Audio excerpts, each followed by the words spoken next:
အိန္ဒိယလမ်းဘေးတွေမှာစီပူအိုးရဲကနေကြော်ထားတဲ့မုံတွေကိုလက်ပလာနဲ့တိုက်ရိုက်နှိုက်ယူနေတဲ့ဈေးတီတွေကိုခဏခဏမြင်တွေ့ရတတ်ပါတယ်။သူတို့တွေကအပူကိုလုံးဝမကြောက်ကြတဲ့ပုံမှာပဲလူအများစုကသူတို့သုံးတဲ့စီမှာပြဿနာတစ်ခုခုရှိနေတာလားဒါမှမဟုတ်စီပူချိန်ကလုံးဝမပြည့်တာလားဆိုပြီးတန်တရားဝင်ကြပါတယ်။ဒါပေမဲ့မုံကြော်တဲ့နေပညာသဘောတရားအရကြည့်ရင်တော့အဲ့ဒီလိုဖြစ်နိုင်ခြေကမများပါဘူး။ဘလို့စီမျိုးရဲသုံးပုံမှန်မုံကြော်တဲ့အပူချိန်ကအနည်းဆုံး150ဒီဂရီဆဲလ်စီယပ်ကနေ180ဒီဂရီဆဲလ်စီယပ်ကြားမှာ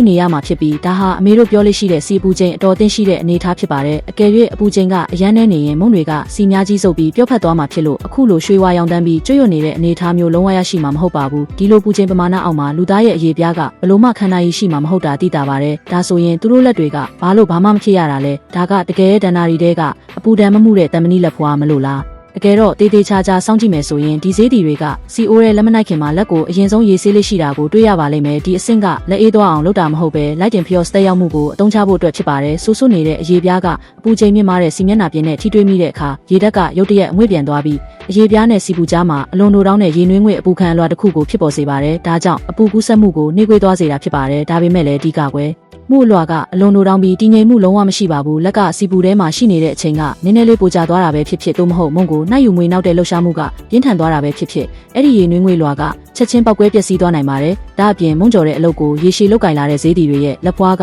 အရေးပြားဆက်အသေးလွှာပုံမထူထဲလာလေးရှိတာကြောင့်အချိန်တို့တွင်မြင့်မားတဲ့အပူဒဏ်ကိုခန္ဓာရည်စွမ်းအားပုံမကောင်းမွန်လာကြတာလည်းဖြစ်ပါတယ်အိန္ဒိယကိုကြီးမီလိုလက်ကိုစကားတစ်ခုလိုလုံးဝပုံအော်သုံးပြီးတခါမှအပူမလောင်ပဲလုံးနိုင်တာကတော့သူတို့မှာတစ်ဖက်ကန့်ခတ်ကျွမ်းကျင်တဲ့အစွမ်းစအနည်းနဲ့အများရှိနေလို့ပဲဖြစ်ပါတယ်